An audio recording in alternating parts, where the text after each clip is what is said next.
বাড়ির উঠানে তৈরি করা শাকগুলো খেতে কিন্তু দারুণ লাগে। আজকে এখান থেকে কিছু লাল শাক আর কিছু পালং শাক তুলে নেওয়া হবে রান্নার জন্য। বাজার থেকে তো কিনতে পাওয়াই যায় শাক, সেগুলোর টেস্ট আর এগুলো কিন্তু আকাশ পাতাল তফাৎ। কী জন্যে বলছি আশা করি বুঝতেই পারছো, একদম সার ছাড়া কীটনাশক ছাড়া তৈরি করা হয়েছে। আর আমার তুলতে একটু দেরি হচ্ছিল, কাকিমা কিছুটা শাক তুলে দিল। আর এটা আমার জায়ের ছেলে আমার সাথে সাথেই ঘুরছিল, আমি নিয়ে আসছিলাম, বললো আমার কাছে দাও, তাই কুলোটা মাথায় করে নিয়ে বাড়ি যাচ্ছে। বিক্রি হবে পালং শাক?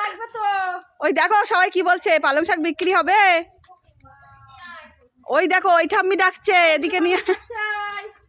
কই কই কই এদিকে আমার দিকে একটু তাকাও। ও তাকাবেই না। ও বাবা কত হয়ে গেছে। এই আমার দিকে তাকা, আমার দিকে তাকা। তাকাবি না? নিজেদের বাড়ির উঠানে এরকম বিভিন্ন ধরনের শাক তৈরি করে কে কে খেতে পছন্দ করো অবশ্যই কিন্তু কমেন্ট করে জানিও।